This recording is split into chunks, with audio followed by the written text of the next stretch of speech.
നമസ്കാരം. ഇംഗ്ലണ്ടിനെതിരായ മൂന്നാം ട്വന്റി മത്സരത്തിൽ കനത്ത തോൽവി വഴങ്ങിയതിനു പിന്നാലെ വാർത്താ സമ്മേളനത്തിൽ മാധ്യമങ്ങളുടെ നിശിതമായ ചോദ്യങ്ങളെ നേരിട്ട് ഇന്ത്യൻ ടീം മുഖ്യ പരിശീലകൻ ഗൗതം ഗംഭീർ.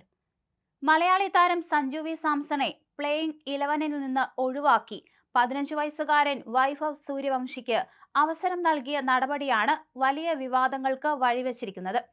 മത്സരത്തിൽ 202 റൺസ് വിജയലക്ഷ്യം പിന്തുടർന്ന ഇന്ത്യ വെറും 76 റൺസിന് പുറത്താവുകയായിരുന്നു. 2026-ലെ ട്വന്റി ലോകകപ്പിൽ ഇന്ത്യക്കായി മികച്ച പ്രകടനം പുറത്തെടുത്ത സഞ്ജുവിനെ തഴഞ്ഞതിനെതിരെ കടുത്ത വിമർശനമാണ് ഉയരുന്നത്. അയർലൻഡിനെതിരായ 2 മത്സരങ്ങളിലും ഇംഗ്ലണ്ടിനെതിരായ ആദ്യ ട്വന്റിയിലും തിളങ്ങാൻ സാധിക്കാതിരുന്നതോടെ സഞ്ജുവിനെ പ്ലേയിംഗ് 11-ൽ നിന്ന് ഒഴിവാക്കുകയായിരുന്നു. എന്നാൽ സഞ്ജുവിന് തന്റെ നിലപാടിനെക്കുറിച്ച് വ്യക്തമായ ധാരണ നൽകിയിട്ടുണ്ടെന്ന് ഗംഭീർ വ്യക്തമാക്കി.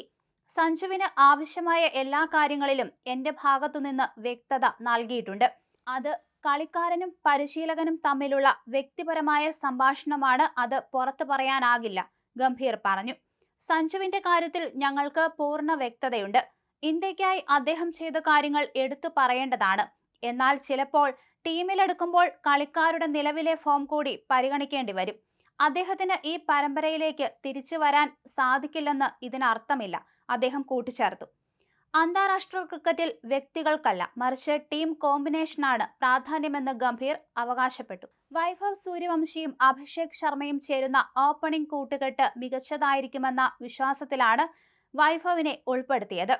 എന്നാൽ അയർലൻഡ്, ഇംഗ്ലണ്ട് പര്യടനങ്ങളിൽ വൈഭവിനും പ്രതീക്ഷിച്ചത്ര ശോഭിക്കാൻ സാധിച്ചിട്ടില്ല. അന്താരാഷ്ട്ര ക്രിക്കറ്റിൽ ഫലങ്ങൾക്കാണ് പ്രാധാന്യം. വിജയം നൽകാൻ പ്രാപ്തിയുള്ള മികച്ച പ്ലേയിംഗ് 11നെയാണ് ഞങ്ങൾ കളത്തിലിറക്കുന്നത്. ഓരോ കളിക്കാരനും കളിച്ചു തന്നെ ടീമിലെ സ്ഥാനം ഉറപ്പിക്കണമെന്നാണ് ഞാൻ വിശ്വസിക്കുന്നത്. സാഹചര്യങ്ങളോട് ഇംഗ്ലണ്ടിലും അയർലൻഡിലും മികച്ച രീതിയിൽ പൊരുത്തപ്പെടാൻ നമുക്ക് സാധിച്ചിട്ടില്ല എന്നത് യാഥാർത്ഥ്യമാണ്.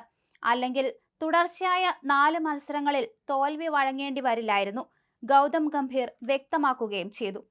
അതേസമയം സഞ്ജുവിനെ വീണ്ടും ബെഞ്ചിലിരുത്തിയതിൽ ഇന്ത്യൻ ആരാധകരും മലയാളി ക്രിക്കറ്റ് പ്രേമികളും കടുത്ത പ്രതിഷേധത്തിലാണ്. തുടർച്ചയായ അവസരങ്ങൾ ലഭിച്ചാൽ മാത്രമേ ഏത് താരത്തിനും താളം കണ്ടെത്താൻ സാധിക്കൂ എന്നിരിക്കെ 2-3 ഇന്നിംഗ്സുകളിലെ പ്രകടനം വെച്ച് സഞ്ജുവിനെ തഴയുന്നത് നീതികേടാണെന്നാണ് ആരാധകരുടെ പക്ഷം. സഞ്ജുവിനെ ഒഴിവാക്കിയ ഗംഭീറിന്റെ പരീക്ഷണങ്ങളെ കടുത്ത ഭാഷയിൽ വിമർശിച്ച് മുൻ ഇന്ത്യൻ താരം മുഹമ്മദ് കൈഫ് രംഗത്ത് വന്നിരുന്നു. മലയാളി താരം സഞ്ജു സാംസണെ പ്ലേയിംഗ് 11-ൽ നിന്ന് ഒഴിവാക്കി പൂർണ്ണമായും ഇടം കയ്യന്മാരായ ഓപ്പണിംഗ് സഖ്യത്തിലേക്ക് ഇന്ത്യ മടങ്ങിപ്പോയത് വലിയ ഹിമാലയൻ മണ്ടത്തരമാണെന്ന് തന്റെ യൂട്യൂബ് ചാനലിലൂടെ സംസാരിക്കവേ കൈഫ് മുന്നറിയിപ്പ് നൽകി.